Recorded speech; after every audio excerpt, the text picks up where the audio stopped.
ਸੁਸ਼ਮਾ ਸਵਰਾਜ ਜੋ ਆਪਣੀ ਭਾਸ਼ਾ ਲਈ ਆਪਣੀ ਸਪੀਚ ਲਈ ਦੁਨੀਆ ਭਰ ਦੇ ਵਿੱਚ ਜਾਣੀ ਜਾਂਦੀ ਸੀ, ਆਖਿਰਕਾਰ ਇਹ ਗੁਣ ਕਿੱਥੋਂ ਸਿੱਖਿਆ, ਕਿਸ ਗੁਰੂ ਦਾ ਦਿੱਤਾ ਹੋਇਆ ਗੁਣ ਸੀਗਾ ਇਹ, ਕਿਸ ਗੁਰੂ ਨੇ ਸੁਸ਼ਮਾ ਸਵਰਾਜ ਨੂੰ ਇਹ ਸਾਰੀਆਂ ਗੱਲਾਂ ਸਿਖਾਈਆਂ ਸੀ। ਅਸੀਂ ਇਸ ਵਕਤ ਉਹਨਾਂ ਦੇ ਘਰ ਪਹੁੰਚੇ ਹਾਂ ਕਿਉਂਕਿ ਸੁਸ਼ਮਾ ਸਵਰਾਜ ਦੇ ਗੁਰੂ SD ਕਾਲਜ ਦੇ ਵਿੱਚ ਹਿੰਦੀ ਦੇ ਪ੍ਰੋਫੈਸਰ ਹੁੰਦੇ ਸੀ, प्रोफैसर लीलाधर वियोगी। ये हिंदी के प्रोफैसर हुंदे सी।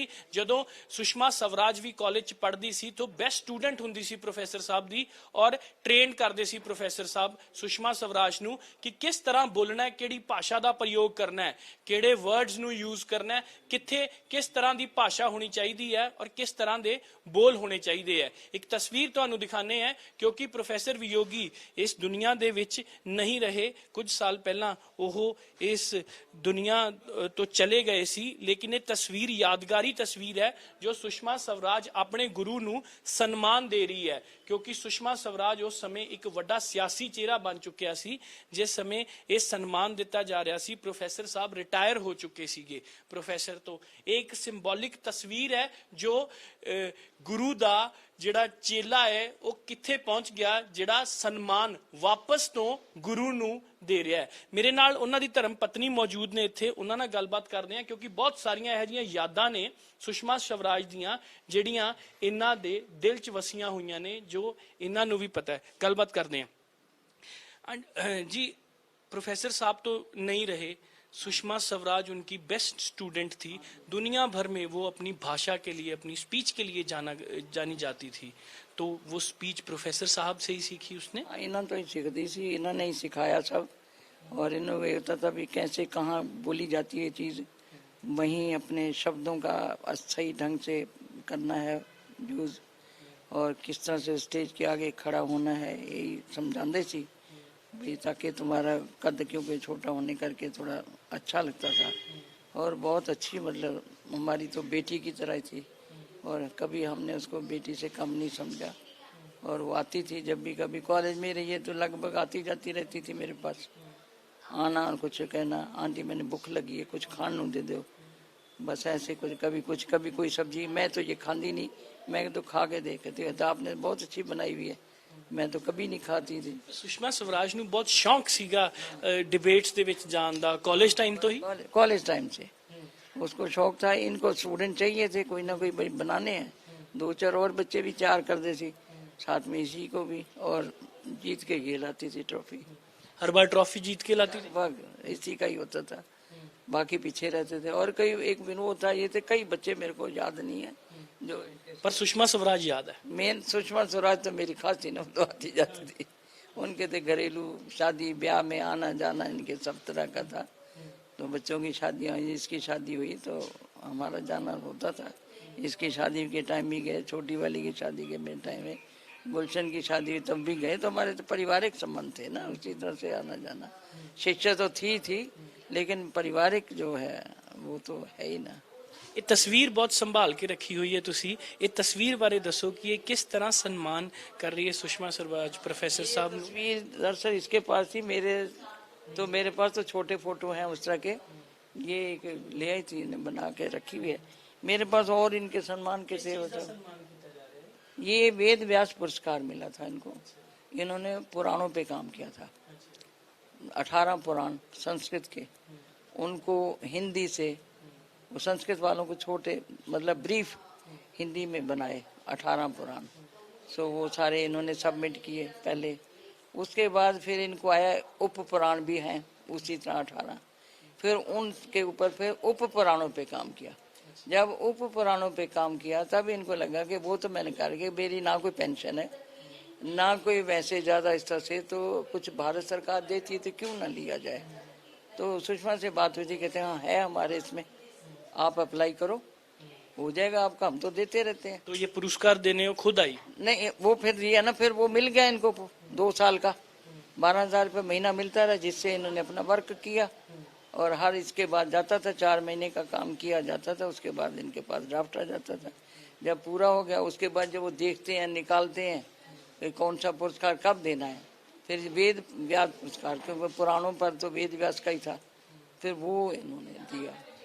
प्रोफेसर साहब भी घर पे सुषमा की बहुत बातचीत करते होंगे कि जिस चलते रहते हैं, तो फोन भी करते रहते थे, वैसे भी घंटों। कोई उसको कभी बात करनी होती थी वो भी फोन कर लेती थी, सारी ये समस्या है, सो बात कर। दिल्ली जाने के बाद भी बात करती थी। हाँ, तो आ जाते थे बात, हम तो नहीं जा पाते थे, फोन कर लेती थी। कभी इनको करना होता था तो ये भी कर लेते थे कि मैंने बात करनी है, बस इसी तरह चलता रहता था। डिबेट्स जब जीत के आती थी कॉलेज में तो आपसे भी आके मिलती थी। बस वो बच्चों का अपना टाइम होता है जी, कभी आ गई मिलने, कभी नहीं आई। मैं ज्यादा इस बात में बॉदर नहीं आपके साथ भी वो खुशी बांटती हो। हाँ, वो आती थी वैसे तो, खाने पीने तो पहुंच जाती थी अपना जब मन किया आ गए। तो बस वो 2 साल है, उसके बाद भी चंडीगढ़ पढ़ने चली गई, तो फिर बच्चों का तो फिर वही टाइम होता है, कभी आ गई, कभी फिर शादी हो गई, फिर आना जाना, बच्चे हो गए, फिर पारिवारिक, बस पारिवारिक टाइम में मिल लेते थे कभी कभी। इतना ज्यादा ना टाइम उनके पास होता था ना हमारे पास होता था। तो फिर ऐसे थोड़ा हमारे भी थोड़े बच्चे जब बड़े हो गए, बच्चों के पास सुविधाएं हो गई, फिर हमें भी आना जाना। मीठा खाने की शौकीन थी। मीठा खाने का तो शुरू से था, वो उसको भी था तो गुरु जी को भी था।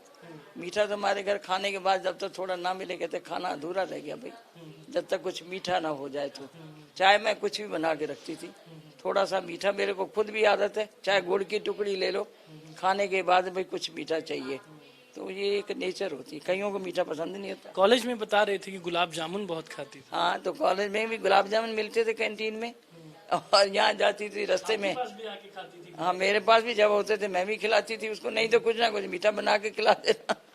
तो बच्चों का तो इसी तो ही मतलब है। बाकी दिल्ली भी आप उससे मिलने जाते थे। जी, इतना मैंने नहीं रखा था ना, मैं अफोर्ड कर सकती थी, आना जाना महंगा पड़ता है बड़ा, और नंबर से इनको जब जरूरत। आखिरी मुलाकात कब हुई थी। आखिरी मुलाकात वही कहने 2012 के सम्मान के, अच्छी तरह मिले, 2 घंटे 2.5 घंटे वहाँ रहे हम। तो गपशप भी होगी, तो फंक्शन भी हो गया, लास्ट में इकट्ठे चाय पानी भी बैठे भी रहे। फिर बल्कि उसकी तो थी रात यहाँ स्टे करो, मैं कहा नहीं, इनकी सेहत तब ठीक नहीं थी, 2 साल से इनकी हालत जो ज़्यादा, वो 2 साल के बाद ही डेथ हुई मतलब। तो फिर हमने कहा नहीं, रात नहीं ठहर सकते, बच्चे आए हुए हैं, दोनों गाड़ियाँ लाए हुए हैं, तो वापस आ गए थे हम। लेकिन वहाँ अच्छा उससे से एंड तक, पहले हमारी गाड़ी गई, हमें बैठा करके, पहले गाड़ी कहते सर की जाएगी, उसके बाद मैं जाऊंगी। आज ये मेरे गेस्ट हैं, तो मैं तो होस्ट हूँ, मेरा गुरुजी मानती थी ना। पूरा। पहले गाड़ी हमारी चलाई, पहले गाड़ी गुरुजी की जाएगी, उसके बाद मेरी गाड़ी जाएगी। हालांकि उसका जो ओहदा था, कहते वो ओहदा मेरा यहाँ के लिए है, गुरुजी के लिए नहीं है। गुरुजी के, आज मेरे गुरुजी का ओहदा पहले है मेरे से, क्योंकि उनका मैंने सम्मान किया। आज पहले वो उनको, मैं पहले उनकी गाड़ी चलेगी, उसके बाद मेरी जाएगी। मैं देख के हैरान, कहते ये देखा, इसको कहते हैं। मैंने कहा ये बड़ा अच्छा उसने, कहते नहीं, नियम से यही होता है कि नियम से आज गुरु जी का सम्मान हुआ है, गाड़ी उनकी पहले जाएगी।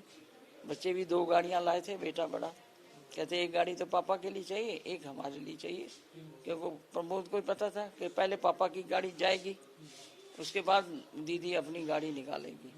तो इसलिए पापा की गाड़ी अकेली चाहिए, होनी चाहिए, जिसमें मम्मी पापा होने चाहिए, और कोई नहीं होना चाहिए। कॉलेज टाइम में जब सुषमा स्वराज ट्रॉफी जीत के आती थी किसी डिबेट से, तो प्रोफेसर साहब घर में भी चर्चा करते होंगे बात की। बताते थे वो जीत के आई है, आते बताते भाई हमारी सुषमा जीत गई। मैं वो ट्रॉफी ले, कहते वो नहीं छोड़ती ट्रॉफी अपनी। इसके साथ एक स्नेह लांबा होती थी, स्नेह प्रीत लांबा, एक और कोई विनोद विनोद नाम का कोई होता था, मतलब कई जाते थे। बस वो बहुत काम कई दूसरी जगह से, मेन तो ये लाती थी मतलब। तो इनकी भरी पड़ी कॉलेज के अंदर, कॉलेज में गए होंगे, कॉलेज से भी तो लाए होंगे आप इनका। प्रोफेसर साहब भी फिर खुशी बांटते होंगे आपके साथ। पूछो थे लोग, बड़े कहते भाई आपकी शिक्षा है, आपकी शिक्षा नहीं लाएगी। तो वो तो मशहूर थी भी, बेवकूफ साहब की शिक्षा तो भाई यही है।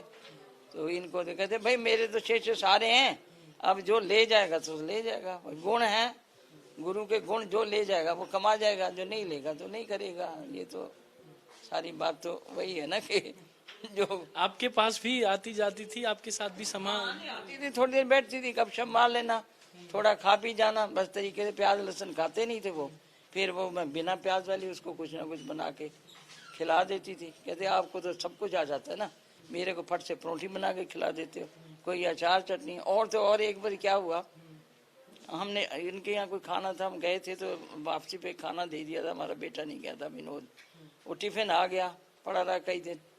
तो रोज कहती है दीपिका मम्मी टिफिन भेजना है, मैं कहा भाई कुछ बनाए तो भेजें, खाली थोड़ी भेजेंगे। फिर अचानक उनको जरूरत पड़ा, फोन आ गया हमारा टिफिन भेजो, हमें चाहिए अभी। फिर कहती मम्मी अब टिफिन भेजना, 5 डब्बों का टिफिन है, उसमें क्या भेजूं। फिर कहती आपके पास अचार कितने किस्म के हैं। तो ये मेरे को कहानी याद आ गई। मैं कहा भाई 4-5 किस्म के अचार है मेरे पास बने हुए घर के। कहती हर डब्बे में डाल दो।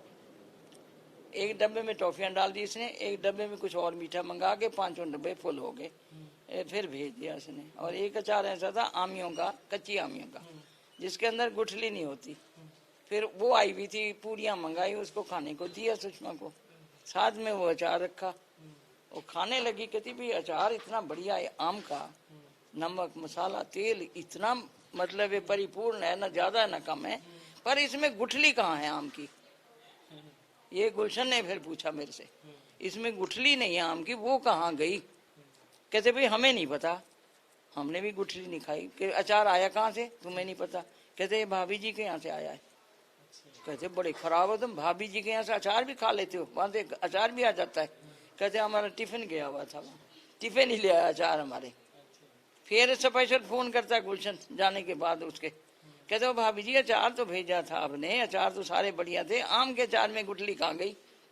तो जब आखिरी बार आप मिले थे तब ये आम की गुठली वाली बात सुषमा जी से भी हुई? अरे उससे तो नहीं हुई, वो उनको कहेगी, उन्होंने मेरे से सवाल किया फिर गुलशन ने। मैं कही कच्ची आमियां थी, कच्ची आमी की गुठली तो कच्ची होती है, वो निकाल दी मैंने, सो मैंने बना दिया। कहते वो अचार इतना पसंद आया दीदी को, सुषमा को, वो कहती है भाई गुठलियां कहाँ गई इसकी। मैं के बिना गुठली वाले था। वो अचार खाने फिर आती भी थी यहाँ पे? वो पहले आती थी, उसके बाद अब भाई वो बन गई बड़ी, कहाँ उसको टाइम, वो आई और गई, रफू चक्कर हो गई, उसका तो पता लगता था आई है और चली गई है। कभी भी सब चले जाते थे, टाइम होता था तो, बाकी मेरा नहीं जाना होता था। दुनिया भर में वो अपनी भाषा के लिए जानी जाती थी और प्रोफेसर साहब से सीखी ये भाषा, हर चीज सिखाई उन्होंने, हर चीज इन्होंने ही सिखाई इसको, मतलब भाषण देना करना कैसे, क्योंकि प्रेप में तो आई थी, वो हिंदी पढ़ती थी और इन्हीं का वो होता था, मतलब ये इस तरह के कामों का। क्योंकि ये तो वैसे कॉलेज के सारे काम इन्हीं के जिम्मे होते थे, जो भी थे हर एक के वो इंचार्ज थे। जब ये रिटायर होने वाले थे पहले ही 10-12 बंदे तैयार कर दिए, सबको काम बांट दिए, भाई अब तक तो मैं संभालता था, अब तुम संभालोगे। सारे दुखी होते थे, कहते वो एक जने संभालते थे, हम सारे दुखी हो जाते हैं, पता नहीं उनकी क्या कला थी। मैं कि कला हर एक काम करने की कला होती है, कि तुम लोग दुखी होते हो, सोचते रहते हो, वो काम को कर मारते थे, उनका एक अपना सिस्टम है। सुषमा स्वराज हुण दुनिया दे विच नहीं रही, कोई ऐसी याद तुसी शेयर करना चाहते हो, कोई ऐसी वाकया, कोई याद, कोई थोड़े दिमाग च होवे? देखो अब मैंने ये आपको बता दिया, याद आ गया कुछ थोड़ा। अब एज अपनी भी ऐसी होती जा रही है, 80 की तो मैं भी हो चुकी हूँ, लेकिन कुछ ज्यादा मतलब हम ज्यादा बैठ नहीं पाते थे, मिल नहीं पाते थे, टाइम उसके पास भी नहीं होता था, हमारे पास में पता लगता आई और चली गई है। जैसे भाई के आई राखी बांधने या टिक्के पे आई, कभी वो चले गए, भाई इतना पता लगता था। घरेलू इसके ज्यादा मेरी नेचर नहीं है, ऐसे जितना निभ जाए उतना ही अच्छा है। बहुत बहुत शुक्रिया गल करन दी। सो इस सुषमा स्वराज दी बैकग्राउंड, जिथों सुषमा स्वराज ने हिंदी बोलनी सीखी, कौन सी ओदे गुरु सी? प्रोफेसर वियोगी। वियोगी दे परिवार नाल एक यादां जुड़ियां हुईयां सी, कुछ खाने दियां कुछ पीने दियां, लेकिन ट्रेनिंग ਜਿਹੜੀ ट्रेनिंग ਸੀਗੀ ਉਹ ਸਾਰੀ ਸੁਸ਼ਮਾ ਸਵਰਾਜ ਦੀ ਸਪੀਚ ਦੀ, ਓਰੇਸ਼ਨ ਦੀ, ਜਿੱਥੋਂ ਓਰੇਟਰ ਕਹੀ ਗਈ ਸੁਸ਼ਮਾ ਸਵਰਾਜ ਜਦੋਂ ਸਟੇਜ ਦੇ ਉੱਤੇ ਬੋਲਦੀ ਸੀ ਤਾਂ ਸਾਰੇ ਉਹਨੂੰ ਬੈਠ ਕੇ ਸੁਣਦੇ ਸੀ। ਉਹ ਕਲਾ ਪ੍ਰੋਫੈਸਰ ਵਿਯੋਗੀ ਦੀ ਦਿੱਤੀ ਹੋਈ ਸੀ। ਪਰਿਵਾਰ ਅੱਜ ਯਾਦਾਂ ਕਰ ਰਿਹਾ ਹੈ ਕਿ ਕਿਸ ਤਰ੍ਹਾਂ ਜਿਹੜੀ ਸੁਸ਼ਮਾ ਸਵਰਾਜ ਸੀ ਇਹਨਾਂ ਨਾਲ ਬੈਠ ਕੇ ਖਾਂਦੀ ਸੀ, ਮਿੱਠੇ ਦੀ ਸ਼ੌਕੀਨ ਸੀਗੀ। ਕਾਲਜ ਸਮੇਂ ਤੋਂ ਇਹਨਾਂ ਦੇ ਘਰੇ ਆਂਦੀ ਸੀ। ਪ੍ਰੋਫੈਸਰ ਵਿਯੋਗੀ ਦੀ ਧਰਮ ਪਤਨੀ ਨੇ ਸਾਨੂੰ ਇਹ ਕਹਾਣੀਆਂ ਸੁਣਾਈਆਂ। ਸੋ ਇੱਕ ਯਾਦ ਬਣ ਕੇ ਰਹਿ ਚੁੱਕੀ ਹੈ, ਫੋਟੋ ਯਾਦ ਦੇ ਤੌਰ ਤੇ ਇਹਨਾਂ ਨੇ ਸੰਭਾਲ ਕੇ ਰੱਖੀ ਹੈ। ਤੇ ਸੁਸ਼ਮਾ ਸਵਰਾਜ ਇਸ ਘਰ ਦੇ ਵਿੱਚ ਵੀ ਆਉਂਦੀ ਸੀ, ਇਸ ਘਰ ਚੋਂ, ਇਸ ਕਾਲਜ ਤੋਂ, ਉਸ ਹਿੰਦੀ ਦੇ ਪ੍ਰੋਫੈਸਰ ਤੋਂ ਤਿਆਰ ਕੀਤੀ ਹੋਈ ਉਹ ਵਿਦਿਆਰਥਣ ਦੇਸ਼ ਭਰ ਦੁਨੀਆ ਭਰ ਦੇ ਵਿੱਚ ਜਾਣੀ ਜਾਂਦੀ ਸੀ। ਕੈਮਰਾ ਪਰਸਨ ਗਿਰੀਸ਼ ਦੁਰਗਾਪਾਲ ਦੇ ਨਾਲ ਅਮਨਦੀਪ ਦੀਕਸ਼ਿਤ, ABP ਸਾਂਝਾ, ਅੰਬਾਲਾ ਕੈਂਟ।